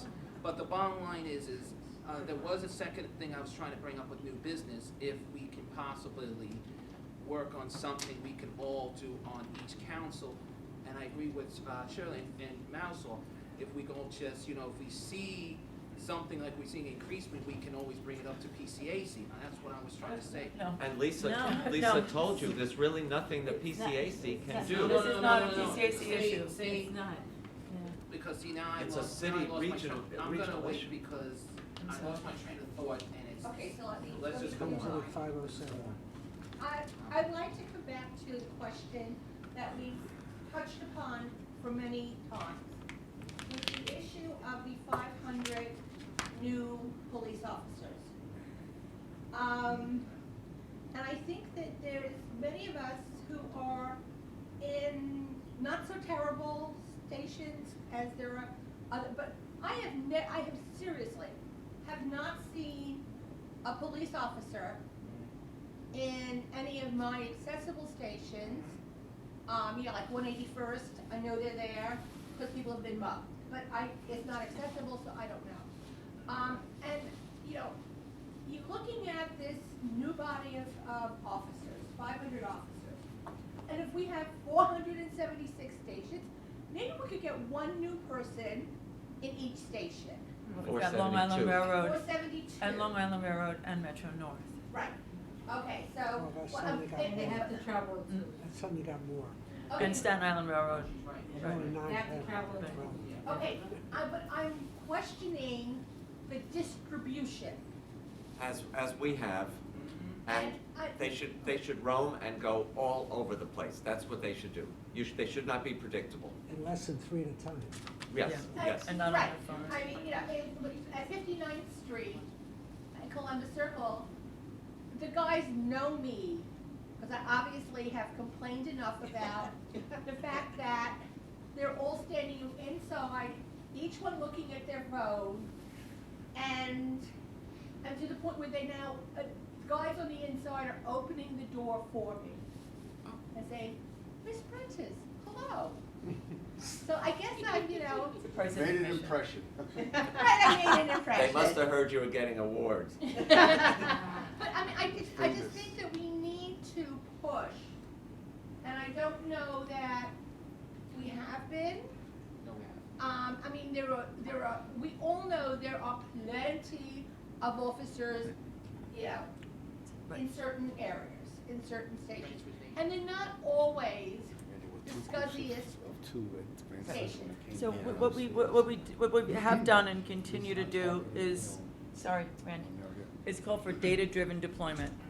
And the data's not shared with anybody to know what the fare evasion is or the station crimes and what the distribution is and along lines to an extent that that there's really a sense of clarity with regard to that. So especially because the 500 cops theoretically only have a peripheral role in transit, whereas new NYPD officers are deployed in those stations, and obviously there's that relationship. But data-driven deployment is what makes the most sense, and we can't even get straight answers on fare evasion. Yeah, I would like to see the in-house people increase, Yeah. because what does the police officer do when he finds somebody But that's homeless or mentally ill? There's a But opportunity those here. other people that are there, There's, they were wonderful. They there's really. an opportunity here because they're doing Half a this second. training. Marisol had her hand up. I'm sorry. So have they been able to do, stats the same way they do They're compiling crime that. stats? Are they able to do that so that they know where it is that they're going? For fare evasion, that's, And not just fare evasion. right, but for fare evasion, they haven't had a real system. That's what they're working on with the IG. They've had a method, but we don't even know if the 3 different police forces or how they're sharing their data, if it's collected along the same, with the same categories or anything like that. So that's something that we're pursuing. But it's. But, so let's say right now there's just so that I'm clear, so with these 500 officers, they are now the transit division, right? There's 137. No, they're hired MTA, so they're far. MTA police. They haven't all been hired at all. Yes. They'll be No, system. so they've been hired, a bunch have been hired away from New York City Transit. They're already trained, they already have everything. But as The the new MTA ones- police. The new ones, though, that are brand new, are getting trained by the MTA. There's an opportunity possibly to have out of those some specialized psychiatric trainings on how to recognize aggressive behavior or psychiatric behavior, so that some of these people possibly can be handled differently. But the And city, I'm wondering if so that's. why Yes. not just They combine have it them. with Right. the city? Office. The city's doing that already. Right. Can I- Training the can I- officers or- Yeah, but what Can happens I is they add- get can I evicted. add some They get information? evicted from the train Can I stations. add some information And to then what people So she's get- done, yeah. No, I was gonna ask her information. They get responding. evicted, I'm just answering her question, they get evicted from the train stations, and now you're out on the street. They don't bother to do the referral. No, Can I answer? The NYPD is doing that now. No, They're going out with a mental They health started doing that. There professional. is supposed, And they're Go going, ahead, George. they're going with a social worker. No, They what are they doing are that. That's what I'm supposed- saying. But if you let me finish, I will not be the. So they're doing that already, so maybe there's an opportunity here to train the new officers to do the same thing. They're That's what- already that's- doing that. yeah, They do- exactly. They do But they- referrals, if they're mentally ill, they'll try to engage them and try to see if they can go into services. And it happens the same way with the homeless. Yeah. It's just a lot of them, a lot of Have people, both. they don't necessarily want the services, they're not ready to accept Or the they're services. afraid But of the the shelters. evaluation is. They're afraid of the shelters. They don't trust it. Yeah, who Go would ahead. wanna go to the shelters? I know, I have some information, because I do a lot of work in the mental health area. Okay, and there was supposed to be, not under the auspices of the old police, bureau, or the new trained police or anything else. There was supposed to be a program, it was put into effect, and then they discovered with their offices at Grand Central, if you could ever find it in Grand Central, of trained social workers, people dealing with the, not through the police. Right. No, right. Yeah, As a that's what we were separate- talking as a about. separate What I was contract. saying is what I was saying, no, because Marisol was answering, having the, and what happened is, and this was also supposed to be part of a program which has come under so much, discussion, shall we say, or whatever, Thrive New York, that Charlene is running, and is now going to be totally revised about what they do. And part of what it was supposed to be, and hopefully it will be, that you will have trained mental health professionals, both above and below ground, having nothing to do with the police, Right, nothing to that's do what with she was anything saying else. before. Yeah, and the governor actually brought people down from Albany who had no idea what any of the services are, where they're located, or But what to they're do. not because they don't exist right now. It was supposed to be. No, there was a mandate from the governor, Right, I and there know, were but it was people. supposed to be run through the New York City's Thrive program. Right, but since that and didn't they happen. And it doesn't, right now, that's part Right. of that is part of the discussion, shall I put it right now, of what Thrive is doing and what it Yeah. should be doing. But that's what the governor did, it was state and with the Department of Homeless Services, Yeah. to bring more people and Hopefully, as the to weather more. gets warmer, Yeah. this Yeah. will It always ameliorate does. some. It always does. And hopefully that will Park also bench weather. help with the coronavirus So as it gets well. really hot, and then everyone wants to be in the air conditioning. Yeah, that's why Hudson Yards is such a popular station with the homeless. Motion to It's adjourn. climate controlled. Motion to adjourn? Thank you, everybody, for a great discussion, and we will see you next time. June what? June 5th, I believe. Okay. Something like that, yeah. Okay. That's a raise.